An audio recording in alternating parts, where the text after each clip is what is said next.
So 37.25x. Just continuing the last video, you need to make sure you have that x on 37.25 since it cut me off before I was able to show you that. So now when you hit graph, you'll be able to see both the scatter plot, so the actual points that happen, and the LSRL. So I'm going to go ahead and plot that out. So if I have my line, I'm going to draw that in because the points are in relation to the line. I'm going to do this. Okay, so there is my scatter plot with the LSRL. Okay, so now let's go ahead and get into our interpretation. So this is really what's new today. So copying down your LSRL from the calculator screen is new, and then all of our interpretations are new. So for the slope, remember that the slope is b. So in this problem, the coefficient of x is 37.25. So that's exactly what I'm going to interpret. You guys look back on page 3. Remember, it always starts for each additional. So each additional, in this case, x. So just to look up above, I'll show you guys. So for each additional x, which is the number of days after injection of cancer cells in mice assigned to plain water. So we get the pleasure of copying all of that down. Yay. So for each additional day after injection of cancer cells in mice assigned to plain water.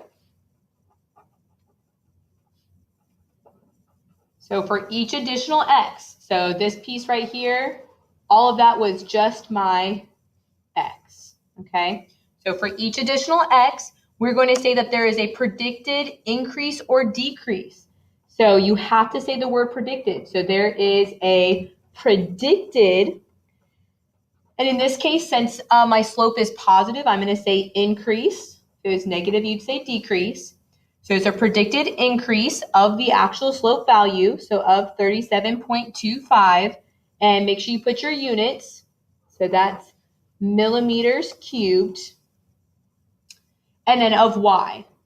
So there's a predicted increase of 37.25 millimeters cubed for the average tumor volume.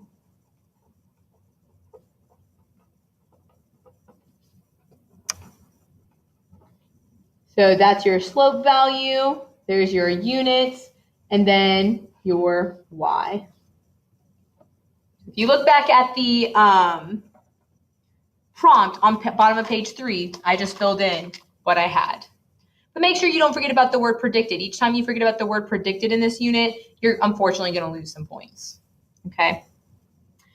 The correlation coefficient should be reviewed. So the correlation coefficient, remember, we're always going to say that there is a strong, moderate, or weak relationship. 0.998 is in between 0.8 and 1. So I'm going to call that a strong. Positive, because the correlation coefficient is positive. So there's a strong, positive. Make sure you mention linear relationship, right? These are all linear relationships that we're referring to as far as our correlation coefficient is concerned. And then you're going to say between x and y. So between x, which I've already talked about. So between the day after injection of cancer cells in mice assigned to plain water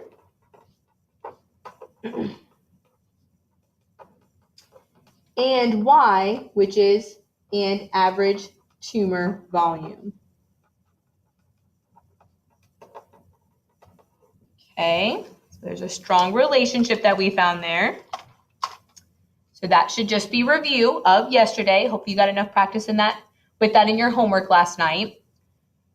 The y-intercept, remember the y-intercept is a. So in this problem, a is negative 269.75. So technically the y-intercept is when x equals 0. So if we're at day 0, so 0 days after injection of cancer cells in mice assigned to plain water, the y-intercept is saying that the y, aka the average tumor volume, is negative. So I'm going to say when x equals 0 here. So when we're at day 0 at the beginning, our average tumor volume is negative 269.75. Well, hopefully you guys are questioning that because you cannot have a negative tumor volume. That makes no sense. Volume cannot be negative. So all we would say is that the y-intercept, has no meaning because you can't have a negative tumor volume. But I will show you an example of when we can interpret our y-intercept today. Okay, the last thing before going over one more key concept and finishing this up with one more example is our predictions. Okay, so our predictions are going to be only when we're given x and we need to find y. So the first question says, predict the average volume of the tumor for 20 days after injection. Well, days after injection is x, so I know x is 20. So to predict the average volume, I want to find y hat. So y hat is negative 269.75 plus 37.25x. See where I'm getting that from? Just my LSRL. So I'm going to plug in 20. When I do that, so just to show you that, so negative 269.75 plus 37.25 times 20, I get 475.25.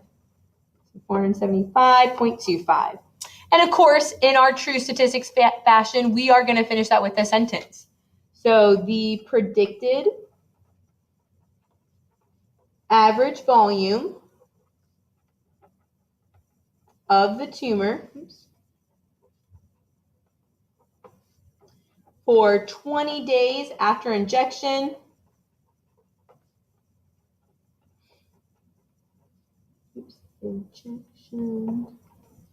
is 475.25 millimeters cubed.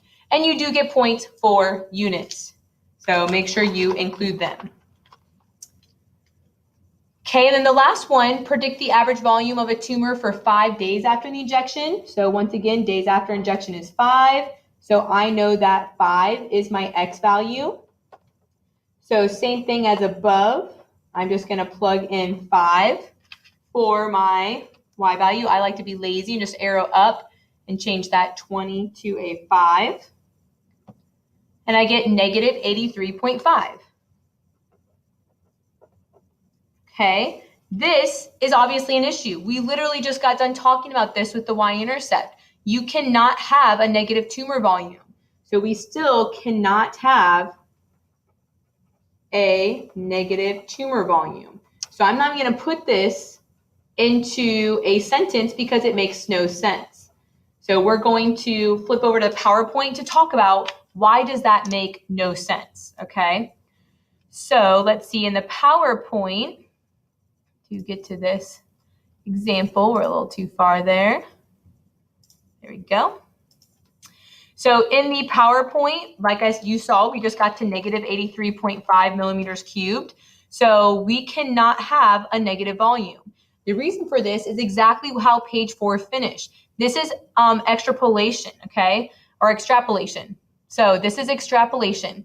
The least squares line should not be used to make predictions for y values using x outside the range in the data set. So that's what the extrapolation means. So when you extrapolate, you're going outside of the given x values. So if you guys look back, let's get rid of that pop-up. If you look back at our x's, we go from 11 to 27, okay? 20 is in between there, right? 20 is in between 11 to 27. So that makes sense why we get an answer that makes sense, okay? But negative 83.5 doesn't make sense, and that should kind of speak to you because we plugged in an x value of 5. 5 is not between 11 and 27. So that's the piece that we're talking about. So you cannot look outside your given x values to make a prediction, okay? We'll finish talking about this in the next video.